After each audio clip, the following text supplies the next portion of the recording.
मईशत की बेहतरी के आसार का जायज़ा लेने से पहले हमें अपनी जो सूरत हाल मौजूदा है इसका स्टॉक ले लेना चाहिए कि इस वक्त हम खड़े कहाँ पे हैं। इस वक्त हम देख रहे हैं कि इंटरनेशनली पूरी दुनिया में महंगाई में इजाफा हुआ है, सिर्फ पाकिस्तान में नहीं हुआ। पाकिस्तान पूरी दुनिया में, जो पाकिस्तान में नहीं हुआ वो ये चीज़ है कि पूरी दुनिया में हमने देखा कि आमदनियों में भी इजाफा हुआ। पाकिस्तान में पिछले 3 साल में हम देख रहे हैं कि जो हर शख्स की आमदनी है वो नीचे से नीचे जा रही है।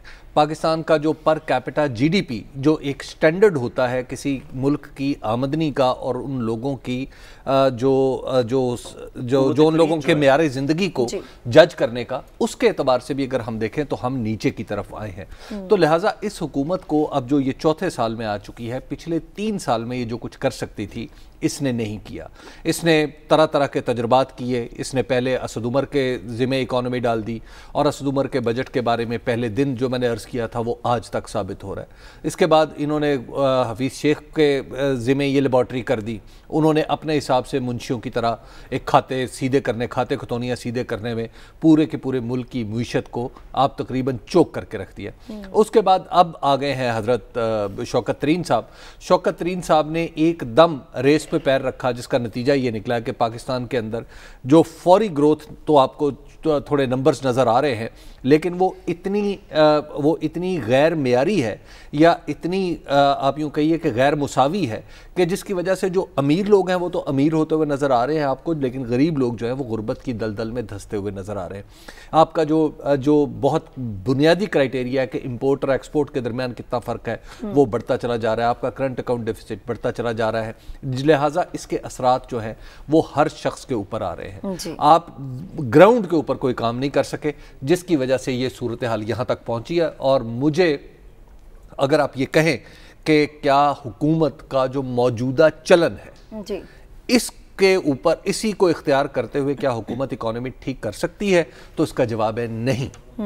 हुकूमत को बहुत कुछ करना होगा और सियासी जमातों को भी बहुत कुछ हबीब साहब, आप ही के पॉइंट को आगे बढ़ाते हुए साथ साथ माहिर मौशियात मोहम्मद सुहेल ने हमें ज्वाइन कर लिया है। मोहम्मद सुहेल साहब, जैसे कि हबीब साहब भी कह रहे हैं कि हुकूमत को बहुत कुछ करने की ज़रूरत है।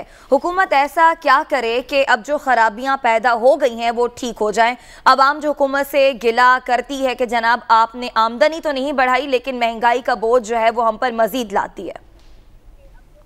लेकिन पहले तो आई थिंक फोकस नहीं है हुकूमत का, ना कोई 3 साल का 5 साल का इकोनॉमिक प्लान आया और ना ही कोई कंसिस्टेंसी मिनिस्ट्री ऑफ फाइनेंस में आई। मिनिस्टर साहब चेंज होते रहे, सेक्रेटरी साहब चेंज होते रहे, प्लस ओवरऑल विजन भी जो है वो चेंज होता रहा। पहले साल IMF के हम खिलाफ थे, फिर हम IMF के साथ हो गए, फिर हमने IMF को रोक दिया, अब हमें IMF की ज़रूरत है और IMF को शायद हमारी ज़रूरत नहीं है। तो बहुत ज़्यादा कन्फ्यूजन है। मेरे ख्याल में सबसे बड़ी शायद फॉल्ट ये हो गई कि कंसिस्टेंसी नहीं है। एक बुरा मैनेजर भी अगर 3-4 साल होता है तो वो कंसिस्टेंटली परफॉर्म कर देता है, मगर यहाँ अच्छे बुरे सारे आए जिसकी वजह से कंसिस्टेंसी नहीं रही और इसी वजह से हमने ये देखा है कि रीजन जा रही है कि पाकिस्तान के अंदर जो एनर्जी का क्राइसिस है, दरअसल ये मुआशी क्राइसिस की शक्ल इख्तियार करता चला जा रहा है। हमसे बिजली के मामलात सीधे नहीं हो रहे क्योंकि PMLN ने जितने मंसूबे लगाए थे वो इस तरह के थे कि हमें अप फ्रंट पेमेंट करनी, कैपेसिटी पेमेंट्स करनी पड़ रही हैं डॉलर्स में, जो हमारे लिए नाकाबिले बर्दाश्त है। क्या इनका भी कोई किरदार है? मेरे ख्याल में एक शायद रोल हो, बट हबीब साहब पेमेंट कहाँ हो नहीं रही ना। पेमेंट अगर हो तो बोझ पड़े। आज सर्कुलर डेट की पेमेंट हो नहीं रही, चाइनीज कंपनीज को पेमेंट हो नहीं रही। तो आई थिंक देखना ये चाहिए कि जो एडिशनल पेमेंट हो रही है वो क्या है, या एडिशनल पेमेंट ड्यू हुई है वो क्या है।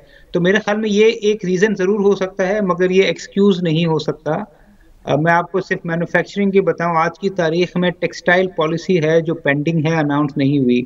आज की तारीख में ऑटो पॉलिसी है जो पिछली हुकूमत ने दी थी, बहुत सारी कंपनीज आई, अभी भी कंपनीज आ रही हैं जो 30 जून 2021 को एक्सपायर हो गई है, वो नहीं आई है। रिफाइनरी पॉलिसी के बारे में काफ़ी अरसे से हम सुन रहे हैं, वो नहीं आई। तो इन चीज़ों का तो ताल्लुक महंगी बिजली से नहीं है ना। आई थिंक इन चीज़ों का ताल्लुक जो है वो मैनेजमेंट से।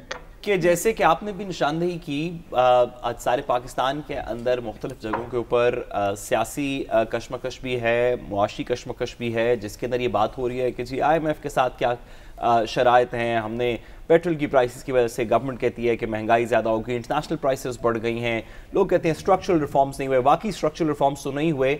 बतौर माहिर मुआशियात आप बताइए कि बुनियादी तौर पे क्या चेंज होना चाहिए, क्या चेंज होगा तो ये महंगाई की जो सिमत है ये ऊपर की बजाय थोड़ी सी नीचे की तरफ आना शुरू होगी। व्हाट्स द फंडामेंटल फीचर या फिलोसॉफिकल चेंज जो कि इकोनॉमी की मैनेजमेंट में इस गवर्नमेंट को करना चाहिए? एक बंदा होगा, समझदार होगा, एग्रेसिव होगा और कंसिस्टेंट होगा।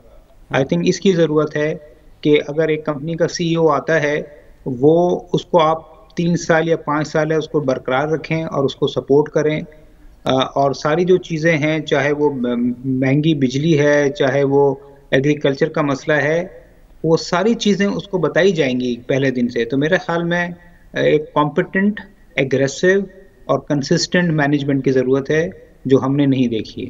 अच्छा, ये बताइएगा सुहेल, आपको क्या लगता है कि हमारे जो मुआशी मसाइल जिस सतह तक पहुंच चुके हैं, क्या पाकिस्तान में कोई ऐसी सियासी जमात है, क्योंकि सारी सियासी जमातें अब हुकूमत कर चुकी हैं, जो किसी न किसी दर्जे में इन मसाइल को हल कर सकती है हमेशा के लिए?